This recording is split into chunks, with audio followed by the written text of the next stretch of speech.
Hi everyone, welcome back to Portfolitics 1.0. This is our second lesson in our second project. In this lesson, we are going to be taking a look at some metrics, how to calculate some key metrics in our sales funnels analysis. Some of these metrics include funnel conversion rate, the time-based metrics, the sales performance, as in the sales team's performance, landing page optimization, behavioral insights, other metrics, and customer retention. Starting with the first question, the funnel conversion rate. That is, we want to take a look at the overall conversion rate from MQLs to closed deals. MQL is one of our datasets, meaning marketing qualified leads. It's a dataset that shows those potential customer yet to buy our product, while the closed deal dataset, which is the CLD clean dataset, showed those customers that have bought our services or have bought our products. So we want to know the conversion rate, the percentage. We'll compare that. Also, how does the conversion rate vary by marketing channel? Olist use several marketing channels in promoting their products, some of which include email, organic search, display, direct traffic, paid search, referral, social media, and the likes. So we'll be taking a look at how does each marketing channel convert. Then finally, for this funnel conversion rate metric, we'll also take a look at how the conversion rates differ from business segments and the lead type. So before starting out with the first question, from where we stopped in our last lecture, we'll try to pick on from that by checking through our dataset and doing our final cleaning by looking through our dataset. First of all, let us check some information in our datasets. Take for instance the CLD dataset, the CLD clean dataset. As you can see, we have 825 entries, and as you can see, none of them are null because we've taken care of the null values in the dataset. But however, there are still some columns. The data format is not in the standard format. Take for instance the one date. The one date, it's a date supposed to be in a date format. However, it's in object format. So we'll adjust that by simply converting the data type to datetime format. So to do this, we simply click CLD clean. We change it to date format. So we can use the pandas to date time. So we'll run that and check. Shift enter. And let's recheck our data again, whether the data type has been adjusted. Shift enter. All right, as you can see, the one date now is in date time format. Let's move ahead with the other data sets also to verify their data type so that all our data sets will be in a standard format. Let's check the second data set, which is the marketing qualified lead dataset. .info. Shift enter. Alright, as you can see also, this feature over here, the first contact date, which is supposed to be a date format, it's also in object format. It's supposed to be in datetime format, but it's in object format. So we'll try to adjust that also. I'll quickly use this to adjust it. The MQL. So MQL. So let's run that and see what we have. Oops, parentheses. Okay, shift enter. All right, let's verify that again. Okay, so the first contact date also has been in the proper data type, which is datetime format. So let's move ahead with the next data set, which is our other data set, the other clean data set. .info. All right. As you can see, the dates features in our other data sets are not in the proper data format. Looking through it, we have the order purchase timestamp is an object. The order approved at, it's also an object. The carrier date, the customer date, delivery date. So I will quickly adjust that in a while. So here is the code for that. So we'll simply run this cell and verified. Shift enter. And let's recheck our dataset again. Shift enter. Now, as you can see, all the features that are in datetime as being in the normal proper date time format. So afterward, let's move ahead with our first question over here. Conversion rate. The conversion rate is given as the number of conversions divided by the total number of leads.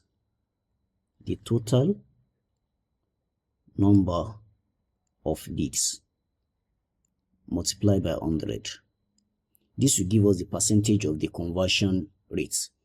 The number of conversions, that is the numbers of those customers that bought our product, and the total numbers of leads, that's the total numbers our leads or our advertisements generated. Take for instance, you have a clothing website, and in your clothing website you include a form in which any visitor can fill in their emails, their address, their details, and the likes. Take for instance, you add about, let's say, 200 visitors. Then you have only, let's say, 50 of them bought your products, which is a clothes from your store. So these 50 are the numbers of the conversions. Why these 200, that is the total number of visitors to your page, are the total numbers of lead. So we'll be applying all this in finding the ratio or the conversion rate of MQLs to the closed deals, and also the conversion rate by marketing segment, and also the conversion rate by the lead type. So let's move ahead and do that. First of all, we would like to know the total numbers of leads. To know the total numbers of leads, we use the MQL, that is the marketing qualified leads dataset. So we can say the total MQL equals the length, that is the total number in our MQL clean dataset. Then also, to know the total numbers of conversion, we use the closed deal dataset, that is the total conversion, the total closed conversion. We can say that equals also to the length of CLD clean. Finally, the conversion rate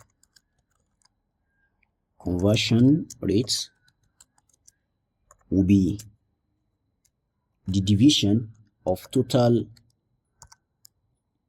the total closed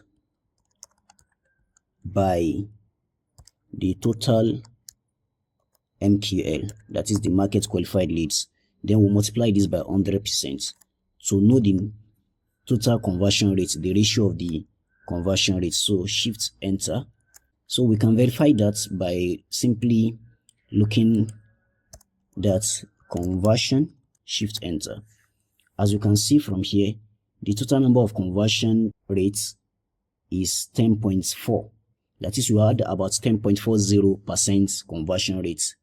Out of how many? Out of 100, meaning that about, let's say, 89 point something of our leads doesn't convert. Visualizing this will be the best way to see the difference between the conversion rates and the non-converting as in conversion rates. So we can simply view this using a pie chart. So let's go ahead and visualize this. Let's plot our pie chart figure. Let's have a figure over here. Then plot dot pie, the conversion rates and non-converting rates will subtract 100, since we know the total percentage is 100%. The conversion rates minus 100 will give us the numbers of those non-converting ratio or converting rates. Then we label it as converted and not converted.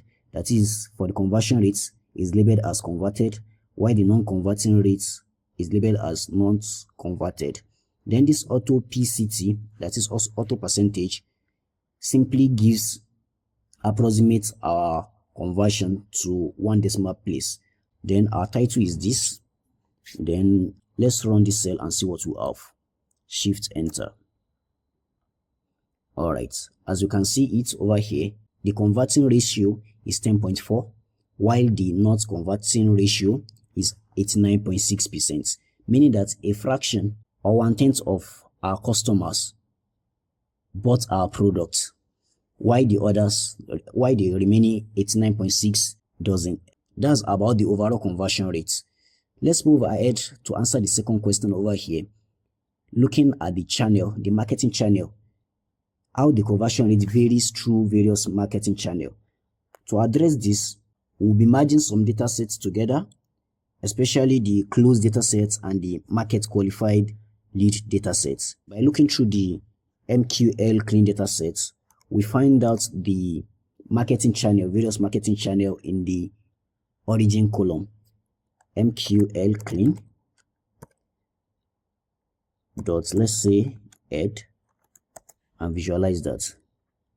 As you can see, this origin over here, it consists of various marketing channels that Olist is using in marketing their products. They are marketing through maybe social media, paid search, organic search, email, organic search, and the likes. So we'll be using this column with respect to the closed deal. Let's simply do that by simply merging the two data sets together. Let's say merged equals, we'll be using that pandas function pd.merge. Then we are merging CLD clean. We are merging the CLD clean, as in instead of us merging the two data sets together, we'll only be concerned with some useful features in the two data sets that will answer our question. One of the features that will be useful here in the closed clean data set is the MQL ID. As MQL clean has the MQL ID, likewise the CLD clean dataset also have that same feature. If you visualize it over here, as you can see, it also have the MQL ID. The remaining parts over here, seller ID, SD ID, and the remaining features are less important, so we won't use them. We only select the first feature over here, which is the MQL ID here, and also we make use of the origin dataset and the MQL ID in the MQL clean dataset. So let's continue. We select MQL, the MQL ID, comma, then from the MQL clean dataset, we select the MQL ID, with the origin column. Then we are joining these two data sets on the column that is common to the two data sets, which is the MQL ID. So we are joining it on MQL ID. So we can simply view this by running the cell, and let's visualize how the merged dataset looks. Let's see the first 5 entries. Shift enter. As you can see, MQL ID and origin, we've joined them together. All right, so let us compute the conversion rate. To compute the conversion rate, so we can simply say the conversion by origin equals, what we are trying to do here is to know the numbers of conversion from various sources like the social media, the email, the organic search, and the likes, with respect to the total numbers of the lead being generated from each media. That is the number of conversion rates divided by the total leads generated from each source, and it generated from each source. Source here means marketing channel multiplied by 100. So this is the formula we are trying to interpret over here. So we have to implement this in here. And for us to do this, we can simply say, we can simply group by, we are grouping by the origin,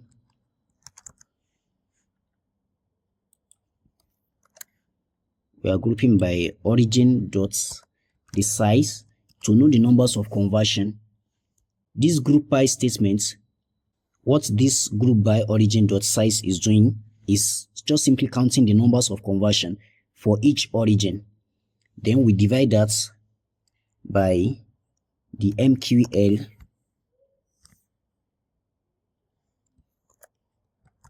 clean origin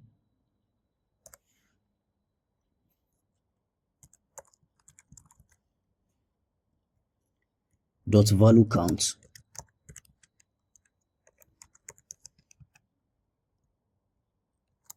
Then afterward we close the bracket.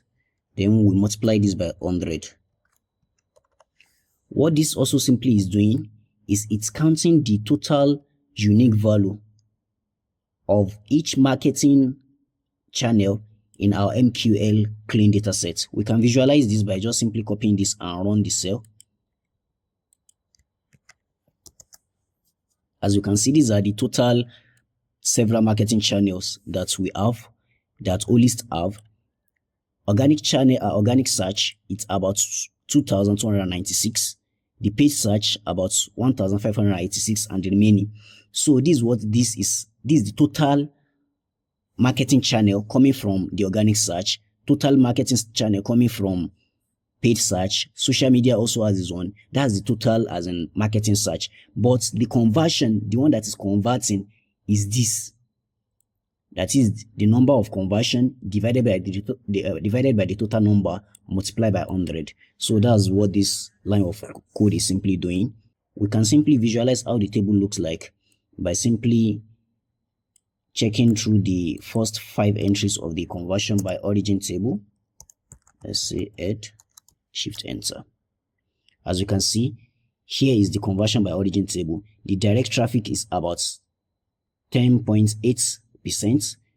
The display, it's about 4.2%. So let's try to visualize this so that we'll have a broader view and a comprehensive view of what it's all about. So we visualize this using a bar plot. So we can simply just, that will be plot.figure. Then we'll be using our Seaborn library, using the bar plots in there. So we have something like this: x equals conversion by origin dot values, while our y, that is the meaning of this conversion by origin dot values, this is the values, y this is the index. The index are the direct traffic, display, email, organic search, while the values are the numbers, 10.8, 4.2, and the likes. Our x-axis, which is our horizontal axis, will be having these values, while our y-axis will be having this index. So let us visualize this, or let's give it some title before visualizing it out. Let's give it some title, like let's say this is our conversion rates by marketing channel. Then let's label the axis. Let's label the x-axis. X label should be our conversion rate in percentage, conversion rate in percent, while our y label, that is our y-axis label, should be the marketing channel.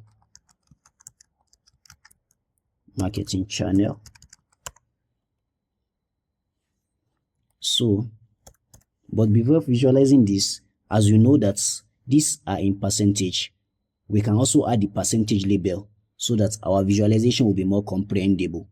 Let's just run a loop over there, a for loop over there, for index, comma value in enumerates conversion by origin.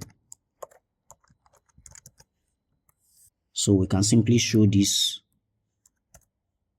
plot by saying plot.show. let's run it. Oops. We had an error. This is index. Where's the error coming from? Unmatched legend. Okay. Let's shift enter. All right. This is the display of the marketing channel of the conversion rate by marketing channel. Let me simply leave this like this.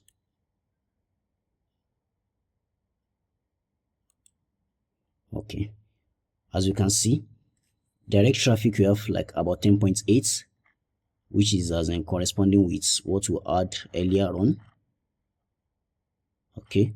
Then the display, the organic search, the paid search, the referral, the social, the unknown. So here we found out that the unknown, that is, there are some unknown marketing channel that brought more conversion rates to Olist e-commerce, then followed by the organic search, which is about 11.5, then followed by the direct traffic, which is about 10.8, then the remaining also. So we've answered the second question to know how the conversion rate varies by marketing channel. And as we can see that we have the highest conversion rates comes from the unknown marketing channel. So let's move ahead with the last question in the first metric, which is the conversion rate matrix. How does conversion rate differs across business segments or lead type? The business segments, it's in our closed deal datasets. When we visualize our closed deal datasets, dot.add, the business segments are those categories of what Olist are selling, like pets, car accessories, home appliances, food, drink. So that's the business segments. Why the lead type? The lead type also include the industry, the type of industry, whether it's an online small industry, or online big industry, or medium industry. So definitely we are using the closed deal data sets to answer this question, that is the business segments or the lead type. We want to check the conversion rate, whether car accessories is converting more than the home appliances segment of the business, or the food drink. So let's simply solve this. So since we are looking into the business segments and the lead type, you can simply have a two subplots. So to have that, we have our fig ax equals, we are plotting two subplots, dot subplots subplots 1, 2. That the meaning of 1 and 2 here means we have 1 row and 2 column, in the sense that the subplot will be something like this. We'll have a plot over here,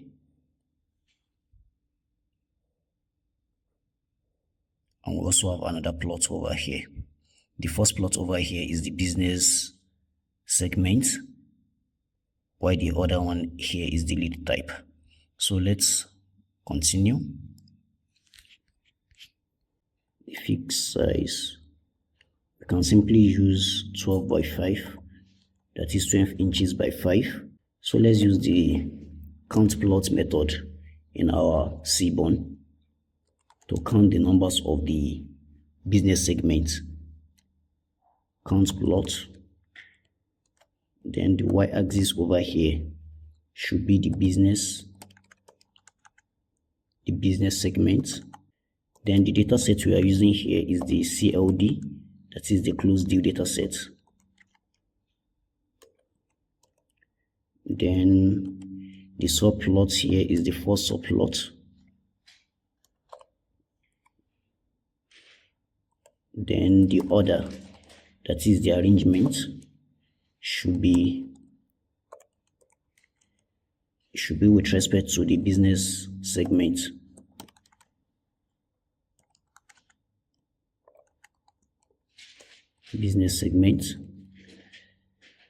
Then we'll arrange it with their value count. The value count, that is the unique values in our business segment. Then dot index, we we'll index that. Then also we'll need the color by setting the hue to business segment also. Then the palette, that is the color palette, should be green. You can set that to green.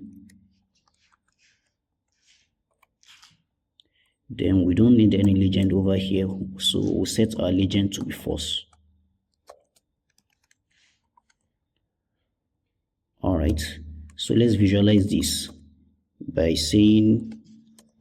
calling on the subplot and set the title by using the set title method. Let's say this is closed deals by business segments.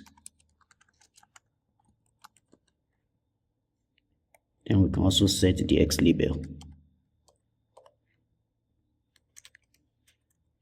The X label dot set X label.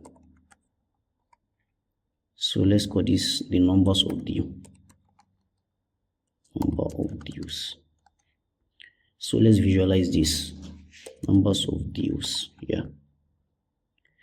So this is for the first subplot. We can visualize this, or we should visualize them with the second subplot. We can quickly do same thing for the second subplot, but here we are viewing the lead type. So let me simply copy this and reuse it. So here this time around we are using the lead type. We are using the lead type. Then the subplot here is 1. Then here also we have the lead type.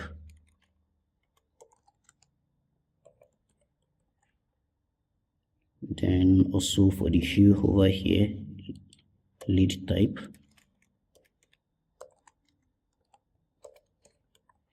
Then the color, we can differentiate the color.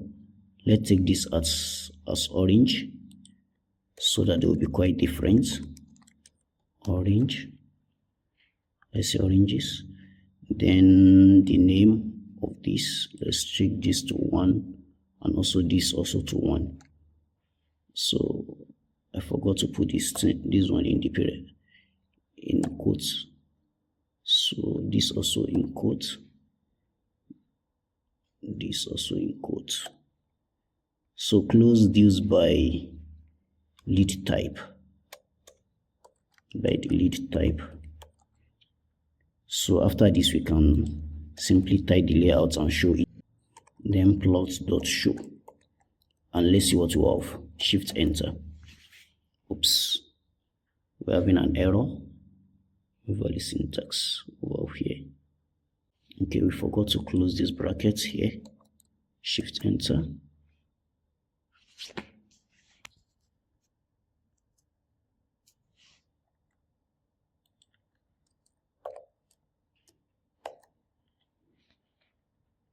Alright, here is the display of the closed deals by business segment and the closed deal by lead type. As you can see, for the closed lead by business segment, the highest business segment that have the most lead, that is the most conversion rate, is the home decor, that is home decoration, followed by the health beauty, followed by car accessories and household utilities. However, for the lead type who have the online medium has the most conversion rates, followed by the online big, then followed by industry, offline, and the remaining. So we are done with our first metric, that is the conversion rate metric. In there we checked the closed deal by business segments and the lead type. Likewise, we also check the conversion rate by the marketing channel, and lastly we also check the total conversion rates. So let's move ahead with the second metric over here. The second metric here is the time-based metrics, and in this metric we'll be looking toward what as in the average time taken to close a deal, and also we'll also be looking toward how does conversion velocity vary by time to close segments. So moving with the first one over here, the average time to close a deal. To get that, we'll be using two data sets. We'll be using the CLD clean data set and the MQL data set, as these two data sets as our useful feature to answer the question. Because if you check through the clean data set, the CLD clean data set, visualizing the first entry, in here we have the one date feature. This one date, that is the date in which the customer finally buy the product. It will be more useful when we are calculating the time taken to close a deal. And likewise, the first contact day feature. The first contact day feature is in our MQL clean dataset. MQL clean .add. When we look at it, we see the first contact day. That's the first date in which the customer log into the website. Then the final day in which the customer finally buy is this one date. So using these two features will help a lot in providing answer to the time taken to close a deal. So let's move ahead with that. So we're merging the two data sets together. Let's call it merged. Let's say merge data equals, we'll be using the merge method in pandas. Merging the CLD with the MQL clean data set on MQL ID. That's the common ID to the two data sets. So we are not selecting all the CLD clean data sets. We are only fishing out the useful columns that will be useful for this to answer this metric question. That is the MQL ID feature and the one date feature. Then for the MQL clean data set also, we're also fetching out the MQL ID and the first contact date feature. So these are the two metrics that we'll be using to provide this the answer for our question. So the average time now, we can simply get the average time by saying merged data, the one date, by subtracting the one date from the contact date. So we can say the one date minus the merged data from the first contact day. The first contact date. So we'll be subtracting these two. So we can convert the two to dates. They should be in dates, as in days format, I mean. They should be in day format. To do that, we simply put this in parentheses. And we'll use the DT days. Then we can simply put this in another column in our merge data frame by simply saying that's the time to close. We can call it time to close by saying merged, let's say time to close. This will help us in finding the average, as in the time taken, the average time taken to close a deal. So to find the average, you can simply say the average day.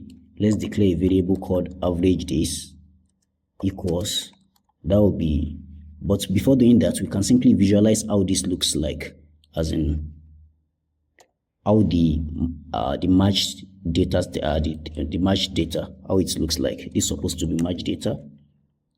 So we can simply run it by saying merged data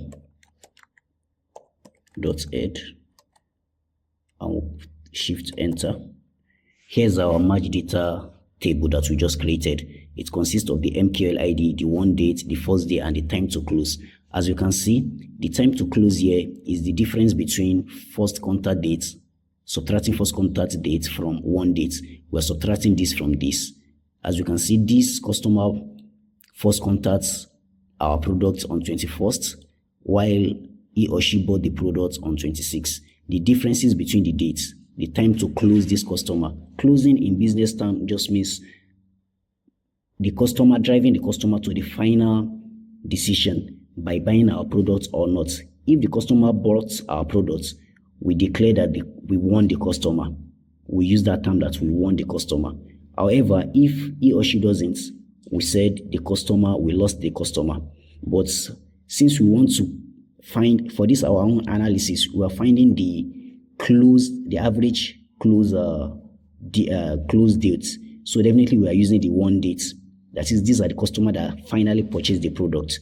For this first customer with this unique ID over here, it's after 5 days that this customer finally bought our product.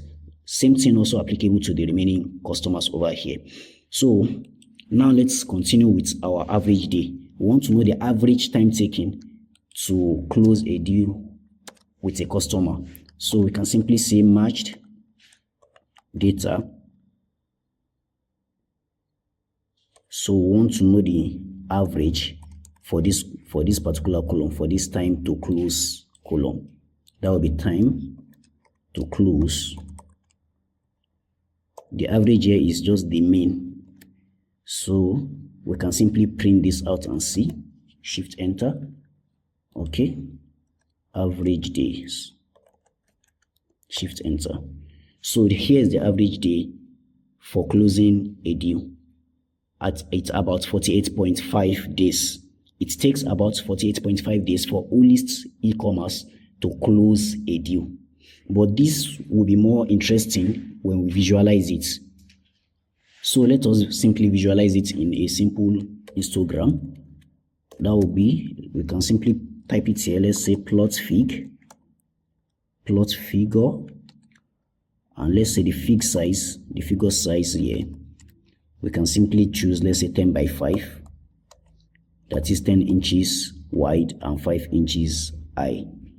So we are using the east plot method in our Seaborn for that.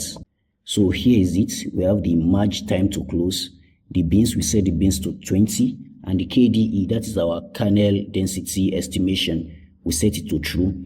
The reason why we are having this KDE over here is for us to visualize the smooth curve on the histogram, how it looks like. Then we set the title to this, and the X label and Y label. So let's simply run this and see what we have. Shift enter. Alright, as you can see here, this is the distribution, the visual of the average time to close. As we can see, most of the deals in which Olist e-commerce is closing ranges from, let's say, 0 to almost 50. The majority sales that is being closed by Olist ranges from 0 to 50. As you can see this curve, this is the KDE curve. So it takes about 48.5 days to close a deal in Olist. Let's move ahead with the next question in this matrix, in the time matrix. We want to know, how does the conversion velocity vary by time to close segments?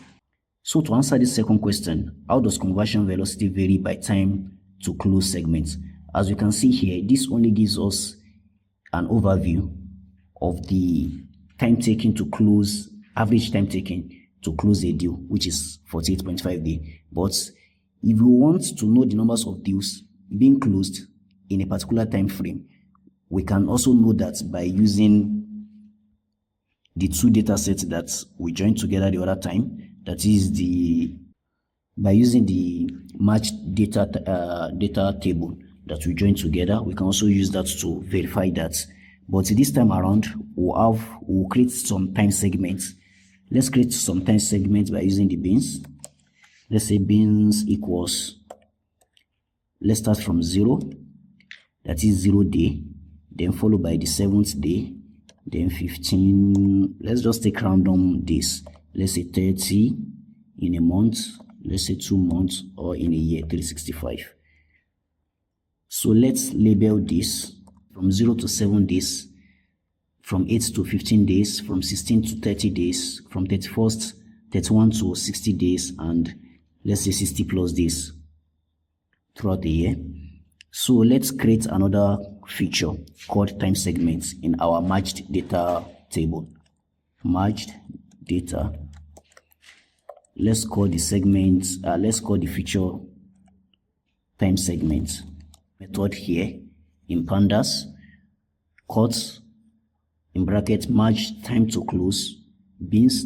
The numbers of bins are this, as in the list of 0 to 365, while the labels are also segmented as 0 to 7 days, 8 to 15 days, and the remaining.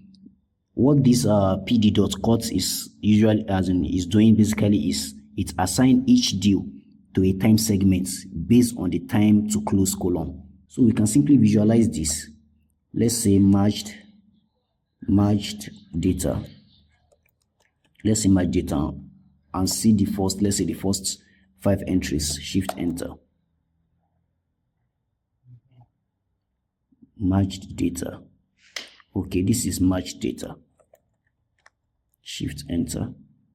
Yeah, as you can see, this particular line of code is mapping this time to, is assigning each deals, that is each one date, to a time segment. That is, these are segmented time, 0 to 7 days, 31st to 60 days, 60 plus days, and the likes, to this time close. As you can see, this 5 is in between the range of 0 to 7. 34 is also in between the range of 31st to 60, likewise 63 and the others. So that's what this particular line of code is doing over there. So we can simply visualize this time segment. So let's declare a variable called segment count.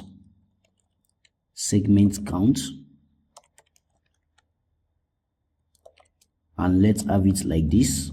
Match data with the time segment. Then we'll count the unique values in there by using the value count method. Value count.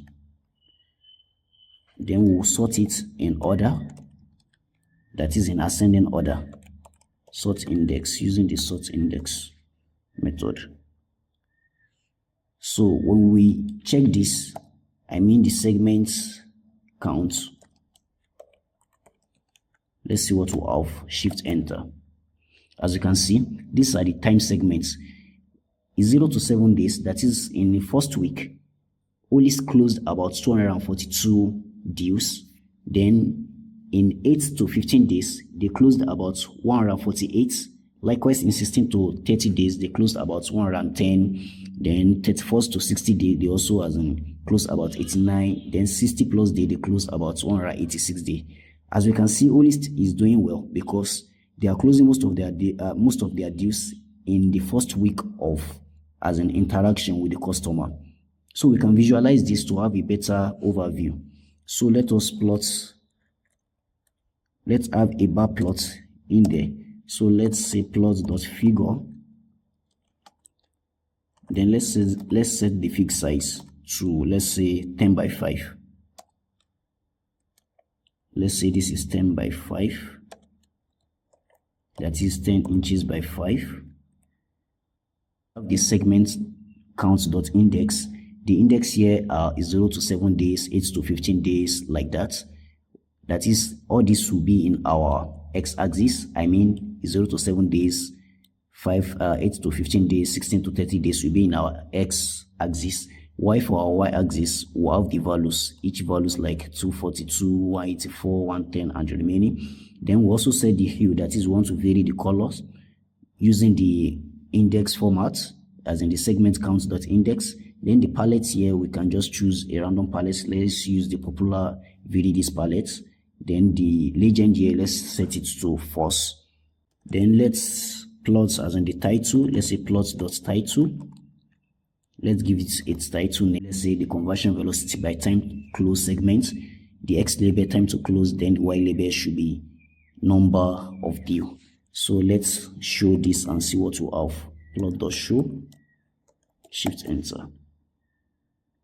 Alright, here's what we have. 0 to 7 days, about 250 as in deals were closed by Olist. Then 8 to 15 days and 16 to 30 days and the remaining parts. We can also add an additional value to this our plot by looking into the percentage. What's the percentage of the deals being closed in the first week and also in the second week, as in 2 weeks, I mean. Also in a month, what is the the percentage, as this will give us a relative idea on how Olist e-commerce closing deals based on the time to close segments is behaving. So we can also add to this visual, we can add a percentage label. So to do this, we'll simply just use, to know the percentage here, we'll just simply do a simple mathematics by dividing the total numbers of the deal being closed per segment divided by the total deals being closed. That is, this being closed per segment, the deals per segment, we'll be dividing that with the total deals closed. Then we multiply this by 100. So that's what we want to achieve over here. So we'll have something like this by simply saying, let's say the total should equals, that will be the length of the data set itself. That is the total deal closed. That is the total length of the total numbers of data in the match data table. Then let's iterate over it using the for loop. Let's say for I, comma value in, let's say, enumerate segment count. So we have something like this. Let's say plot dot text, that will be I, comma value. So we can simply use an f string here, a formatting string, by saying the value here simply means the number of deals being closed by each segment. In each segment, that's the value divided by the total, that is total numbers of deals all through each segment. So let's close this. Then we can also position the percentage in a better format using the HA. The HA just simply means that is the percentage should be horizontal center. We should position it in a center way. Center. This is N. All right. Then let's also have the VA. That is the position here should be bottom. It should be in the bottom. So we can simply run this cell and see what we have. Shift enter. Oops. As you can see, it's showing well, but this is somehow rough. So let's run this up to, let's say, the first. All right, as you can see, for the first segment, that is for the first week, Olist closed about 29.8% of their deals. Then follow in every 2 weeks, they also close about 18.2%, while in a month they close about 13.6%. Then in 60 days they also close about 11.0%, while in 60 days plus they close about 22.9%. Olist is doing well because most of their deals they are closing it in a week's time. About 29.8% of the deals is being closed just in a week. All right, let us move to the next key metric here. One of the key metrics that we will also look into is the sales team performance. Let's look at how the sales department, let's look at how they are performing in Olist. The first question here is which SDR, that is sales development reps, or SR or sales reps, have the highest conversion rates. Let's say, for instance, Olist is willing to reward their best sales rep or their best sales SDR or SDRs. So this will give them a clue to know those that are performing well from those that are performing low. So to do this, we can simply use the CLD clean dataset, because in there we have the CLD clean dot add. In there we have the SDR IDs and SR ID, which will guide us in knowing those that are performing well from those that are performing low. So let's simply implement this by saying, let's use the style method in Cbon, saying SNS dot, let's set the style to, let's say, white grid, as in we should just have ordinary white grid over here. The style should be, let's say, white. Then let's set some parameters. Let's say plot dot rc params. This should be, let's say, figure dot fix size. Then let's set this to be 12 inches by 6. Let's say 12 by 6. Let's say 12 by 6. So to know the top performing SDR by close disk counts, we can simply say top SDR or SDRs. Let's say CLD clean. We'll select the SDR IDs. Feature SDR ID. Then we'll count the unique value in there.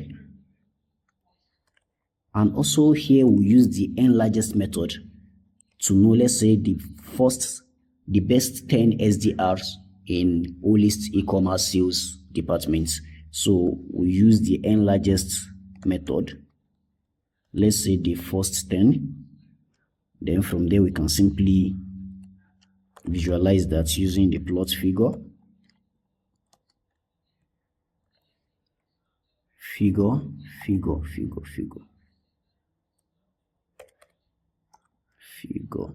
All right. Enter. Then we can visualize them using the bar plot. This over here, as in the top SDR, we can visualize it on its own to see what is in the table or what its output looks like. Let's say shift enter. Oops. Style. SSM style.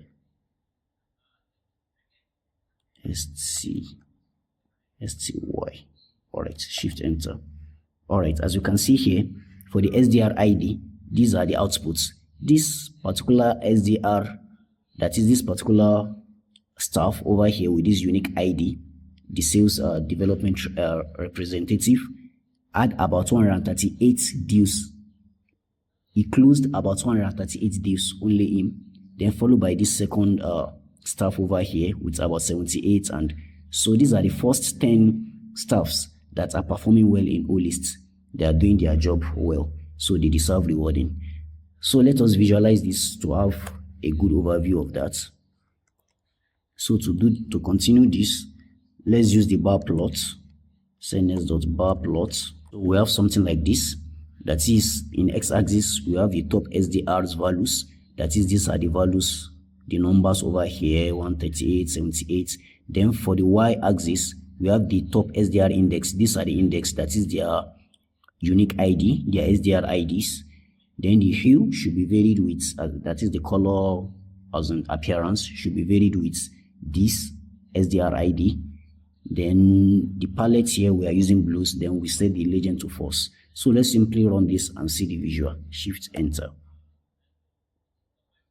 All right, this is the visual for the top 10 SDRs by close deals counts.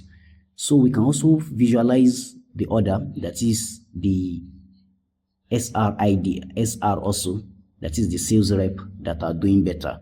This is also similar to the SDR. The only difference here is just the feature we are selecting. Instead of us selecting SDR ID, we only select SDR. So I can simply copy this and replicate it and make some necessary adjustments. Control V. So we are here this time around, we are only looking towards the SR, that is the SR ID. So we can simply adjust the color also to, let's say, greens. Then after that, this also SRs. Then what again? This also SR. Then after that, I think nothing much again. We can simply run the shift enter. All right, as you can see, these are the top SRs by close deals. We've answered this second metric, the third metric question, which says, as in the sales team performance, we want to know those top staffs in Olist that are performing well. So these have shown that if they're entitled to any reward, they will be given accordingly. So let's move on to the next question over here, the landing page optimization. We want to know which landing page, which of the Olist landing page is driving more customer or is generating more leads. To achieve this, we can simply use the MQL dataset, because the MQL dataset consists of the origin and the landing page features. When we look at the MQL clean dataset, we found out that it has the landing page ID and the origin ID. So what we are trying to do here, we want to know the origin, that is the medium, the marketing channel, and the landing page, their combination that drive the most traffic. Let's take, for instance, we are looking inward to something like this.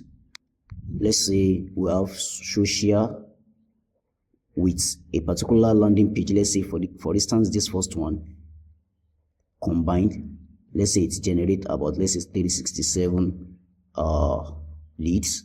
Then let's say for paid search, using this landing page, it's generated, let's say about 39 or 36, like that. So that's what we want to achieve here. So to do this, we can simply concatenate the landing page ID feature and the origin feature together by simply saying MQL clean with the landing page feature over here, or with the origin feature over here. So that will be origin. Then we concatenate it with the other one, which is the landing page. That is landing page ID. You can simply name this MQL origin. Then if we check this, we found out that it's map each, as it concatenates each origin with the relevant landing page. Like for this first entry, social with this landing page, page search with this landing page. However, what we are trying to do is that we are finding the top converting combination. So we can simply just put this, find the unique value count of this, that is values count, and find, let's say, the top, the largest, the first 10. Then let's put this inside, let's assign a variable for this and call it, let's say, top combination, top combos equals this. So from here we can simply visualize what we have. But before visualizing, we can simply take a look on how the table looks like. Top combos. We can simply look at it. Here is it. We have the unknown, that is the unknown marketing channel. It has the highest landing page, about 656, followed by the organic search. With this particular landing page, it's generated about 495. So let us simply have the visual over here. We are using the bar plot method in the Seaborn. Top combos values here means all these values, 656, 495, 464, and the remaining. That is the value of each combination, each origin landing page combination. Then for the Y axis, we are using these values for them. Then we are using the palette viridis. The hue also, we take it as top combos. So we can simply visualize this by clicking Shift Enter. Alright, as you can see, here is the outline for the top 10 origin landing page combination. The best performing landing page for Olist is this particular landing page with this ID B76 to the end, followed by the organic search. The origin, as in the marketing channel organic search, also have, with this particular landing page, it's also one of the best origin landing page combination that drives much traffic, or that drives much lead for Olist. So next on, let's look at another metric over here, which is the behavioral insight. Behavioral insight, we want to check, do leads with specific lead behavior profile convert more? Olist categorize some of its customer, as in Olist categorize its customer with some user behavioral. like let's say cat, eagle, wolf, shark, and the likes. So let us check. We can find this lead behavioral profile in the CLD clean dataset. We can simply say CLD clean head. As we can see over here, we have the lead behavioral profile over here. So we can check the lead behavioral as in profile that has the highest conversion. So to achieve this, we can simply set the parameters for the plot. So we are setting our seaborn to white grid, as in we are setting our set white grid. Then we'll be using 12 by 6 figure, that is 12 by 6 canva. Then plots.figure, since we want to find the lead behavioral profile analysis, so we can simply say behavior equals the CLD clean dataset. Then we pick on the lead behavioral profile. Lead behavioral profile. Then we count the unique value in there, that is the value count.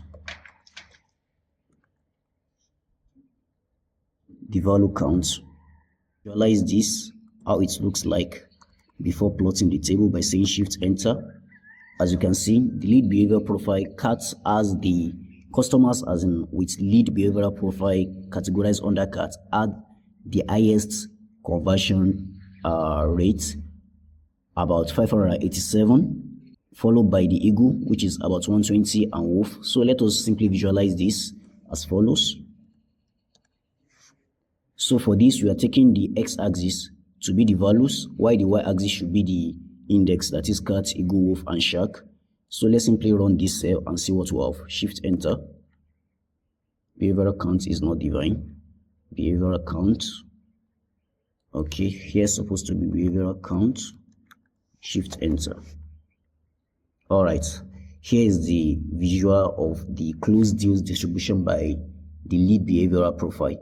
So customers with cat profile are converting more, that is they are buying our products, and also followed by customers with eagle profile, then wolf, then shark.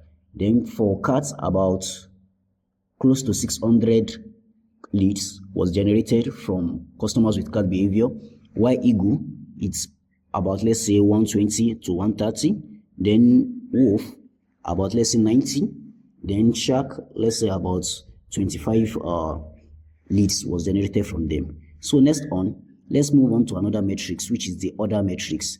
We want to know in this matrix the average delivery time from purchase to customer, and also the percentage of orders that are delayed. Then we want to know how long do orders spend in each stage, that is from purchase to approval stage, from approval to carrier stage to carrier stage, then finally from carrier to the delivery stage.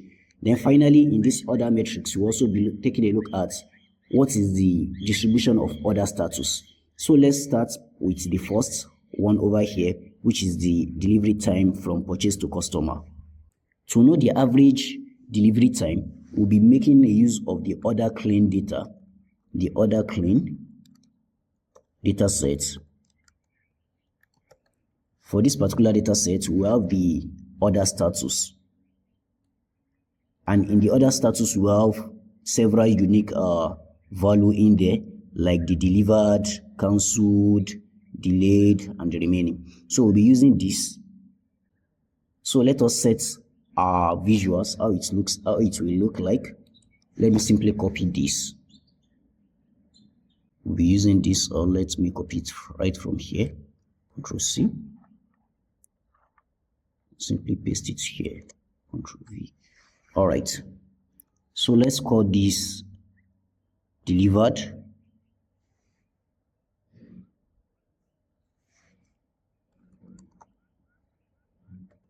Delivered orders. Then we'll make this as order clean. where the order status equals delivery, order status where this equals delivery or delivered, we are simply taking out this feature. We are simply taking out the rows that the order status in there are delivered only. You can simply visualize this alone to see what it means. Let's view the table. This is same thing as saying Ctrl V, Shift Enter. So we are only having features or entries or rows that only have order status delivered. All through like this, they are delivered, as you can see, delivered, and the remaining. So that's what this particular line of code is doing over there. So let's continue. So we can simply copy this in order not to tamper with the original order clean data set. So let's say dot copy for this.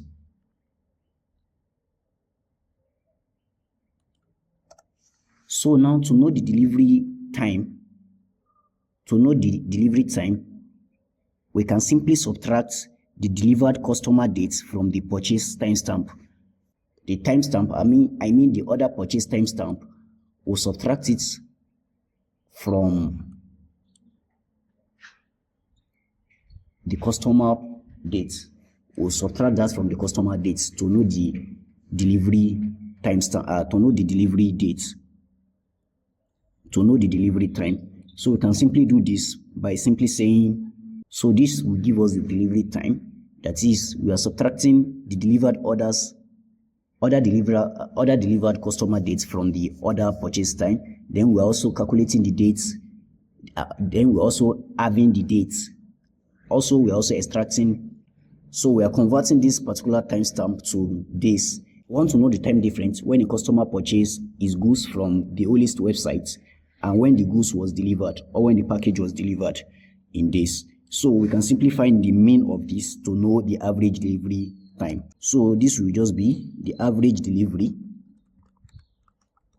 equals the mean value for this particular column, that is delivery time, dot the mean value. This will give us the average delivery time. So we can simply run this and see what we have. Average delivery, Shift Enter. As you can see, it takes about 12 days or 12.1 days, or we can simply just say 12 days as the average delivery time for purchase to customer. Purchase to customer meaning that when customer purchase, it takes about average of 12 days for customer to receive his package after ordering it or after paying for it on Olist website. We can simply visualize the delivery distribution for this. So this is the flow for visualizing the delivery distribution. We are plotting an histogram plot with this feature, the delivery time feature. Then also we set our bins to 20. Then the KDE, the kernel density estimation to true. So let's simply run this cell and see what we have. Shift Enter. All right, here is the average delivery time distribution. As you can see, Olist is doing well because if you check the curve, the KDE curve, we find out that it is right skewed. That is, majority of the purchase to delivery day is skewed to the right, meaning that you have a lesser day from purchase to delivery. As we saw the other time, it was about 12.1 days. All right, let's find the percentage of orders that are delayed. That is, we wish to know those orders that are not being delivered to the customer on time. As this, we guide Olist to know how to re-strategize or put some logistic in place in order to avoid delay. We'll be using the order data sets by using these two features, the order delivered customer dates and the order estimated delivery dates, which are here. We'll be using the order delivered customer dates, this, and the order estimated dates, which is this. As these two features will show us the percentage delay in order. This particular feature is the dates in which the package of the customer was delivered, the date the customer received his or her package. Why this other estimated delivery date is the date estimated that the customer will receive his product on Olist website. Let's say, for instance, a customer ordered for a particular product or a particular item today. On the website, it will be stated boldly on the website the day in which the good or the product will arrive. That's the estimated delivery dates. There might be some differences between the dates, between the estimated dates and the real delivery date to the customer itself. So when this is greater, when order delivered customer date is greater than the estimated delivery date, that means that there is a delay in the delivering of the goods or of the product. The day in which the customer receives his product is more than the estimated date that is being promised. So these two features will guide us in answering this question, the percentage of order that are delayed. So to do this, let us have another column over here called delivered. We'll call on to the deliver orders table that we created earlier on here. The delivered order table. So we'll have, let's add another column to it and call it is delayed. This is delayed, simplifying if the order delivered customer date is greater than the estimated date.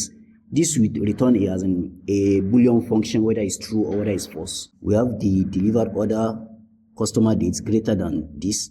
So let's simply visualize the table how it looks like by simply copy this and shift, let's say, the first 5 entries for this, then shift enter. All right, let's go to the last. As we can see over here, this is delayed feature that we just created, and as we can see here is false. It's also false over here because the delivery estimated date is less than the estimated delivery date. That is, this is on 10 while this is on 18, so it's false. And our condition here is when it's greater than. So we can simply use this column in visualizing the distribution, how it looks like, the percentage distribution. So to achieve this, we can simply say the delay percentage can be equals to the delivered orders when it is delayed. We can find the mean of this, then multiply it by 100 to get the delayed percentage. So shift enter. So let us see the delayed percentage. Control C, Control V, shift enter. All right. For Olist e-commerce, they had about 8.1% the percentage of delayed order. They had about 8.1% of delayed order, which is quite still as reasonable enough. We've answered the question. Let's move ahead with answering the next question over here. To know how long do orders spend in each stage, from purchase stage to approval stage, how long it takes for it to change from purchase to approved, then also from being approved to carrier. That is, if the customer is buying a goods from the website, the time it takes to ship the product from Olist warehouse to the dispatch. Then after that, we also find out the time it takes from the carrier, the customer product. We also find how long it takes. So let us calculate the time between all these stages in this. So let's simply say the stage durations equals, let's create a new pandas frame, a new table for that. Let's say pd.data, the data frame. Let's call that stage duration. To know the stage duration between the purchase and approval time, we'll still be using the other data sets because we have some feature like the approved ads and the purchased timestamp. Here is it over here. The approved ads and the order purchase timestamp. These two features will guide us to know the time between the purchase and approval time. Order approved ads, that is the time in which the order is being approved, this is specified, while the purchase timestamp, it's that time that the customer purchase or click on buy now on the Olist website. We'll subtract this from this to know the difference. Then we'll convert that to dates.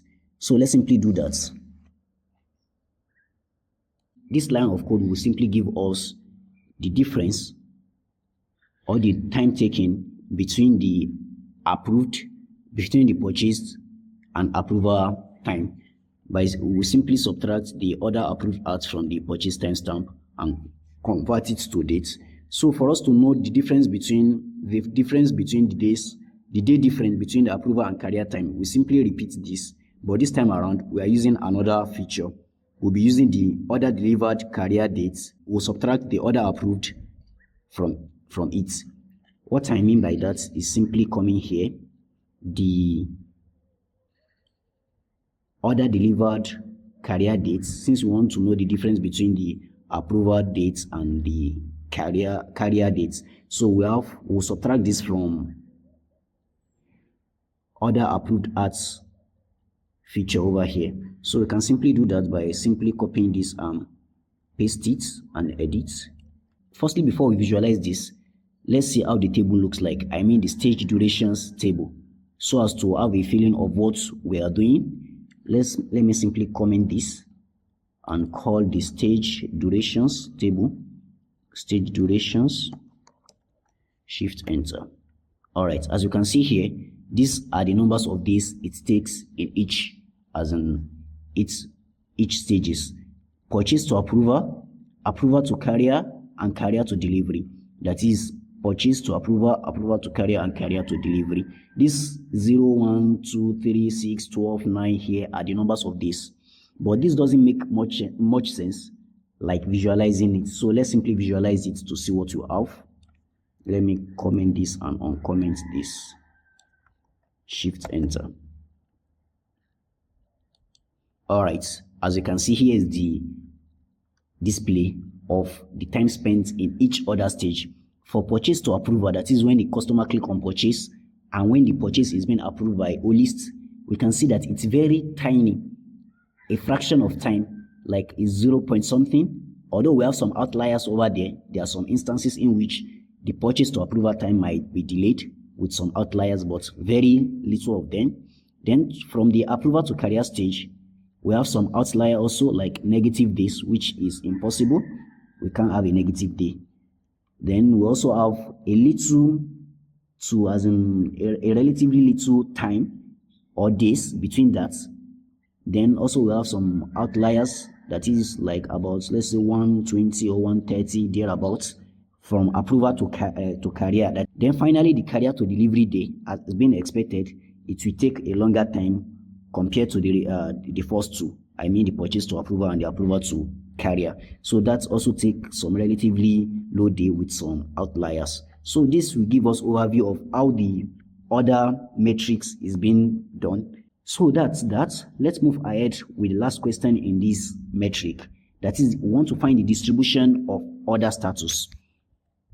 How are the order status distributed?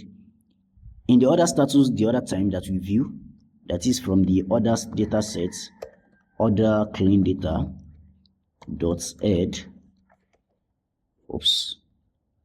shift enter. Over here we have some order status which include delivered, shipped, cancel, and the likes. So we want to know the distribution across this order status, whether we are delivering more, or we are shipping more, or we are canceling more. To know that this order status here, we can simply visualize the unique, as in the unique values in there, by simply just saying order. Okay, this is order status dot unique. We want to visualize the, as in see the unique values in there. Shift enter. We can see delivered, shipped, and canceled. Those are the unique value in our order status. So let us visualize how this distribution goes. So to do that, we can simply say declare a variable called status distribution. Let's say status distribution equals, that will be the order status, order clean data with the order status. Then we'll count the unique value status. We'll count the unique value in there. Then we can also normalize this, that is taking the fraction of that. We can normalize, let's say normalize, set normalize to true equals true. Then we multiply this by 100 in order for us to have the percentage. We use the mul method, multiply by 100. Let us see how the table looks like, this status distribution. Let's simply copy this and look at the table, shift enter. As you can see, the other status delivered about 98.7, like 99%, then shipped 1.1 and cancelled just a little fraction of 0.07. This simply means Olist is delivering more. That is, they are meeting up their customer expectation by delivering their product on time. While those that are still in shipped, that is, they are still on their way to the customer place, are just about 1%. While those orders being cancelled by their customer are very few. So let's visualize the distribution as follows. We are using this to visualize distribution. That is, we are setting status distribution dot values. That is, each values to x-axis, y this to our y-axis, the deliver, shipped, and cancelled. Then we are using this. Let's simply run the cell and see what we have. Shift enter. All right, here is the distribution. Here is how it goes. About, at least out of 100%, like about 99% of the goods have been delivered on time. So that's about that for the other metrics. Then finally, the customer retention. This is also one of the key metrics that we need to know. Whether what is the percentage of the customer that make repeated purchase or that repeat purchases from Olist? Does delivery time affect repeat purchase likelihood? That is, if the customer product is being delivered on time, will it push the customer to buy more or to buy next time? We'll verify that also. Let us find the percentage of customers that make repeated purchase, that buy more than once from Olist e-commerce. So to achieve this, we calculate the order counts per customer. That is the numbers of orders being ordered by every customer. So we will still use the order clean data set for that, the order clean. But this time around, we'll be using the group by method. Group by. We are grouping by the customer ID here. That is by each customer ID. So we group by that and find the size of the customer. Let's reset the index and name it order counts. Let's say dot reset index and name it, let's name it order count. So now let us identify those customers that repeat any orders. Let's call this repeat customer. Let's say this equals the customer order. Let's, as an attribute a variable to here, let's call it customer order. That is the numbers of orders per customers. Then now let us go to the question itself, that is those customers that repeats purchase from Olist. So let's say this is customer order, this table. The customer orders that is greater than 1 means that the customer comes back. Whereas if it is only once, as in if it is only 1, that means the customer doesn't comes back to purchase again. So we'll simply set this, the order count is greater than 1, that is the values over here. If it's greater than 1, that means the customer repeats. We can also find the percentage in which the customer has repeated. To find the percentage, we can just say the repeats percent, or before that, we can visualize the table of this repeat customer to see what we have in there. Repeat customers, shift enter. Oops. As you can see, there's no any output. That means all Olist customers are only one-time customers. They're only buying, they only bought once, which is, as in with regard to this data set you have, Olist e-commerce only have customers that only bought their product once and leave. So let's visualize the percentage to have some understanding of how it works.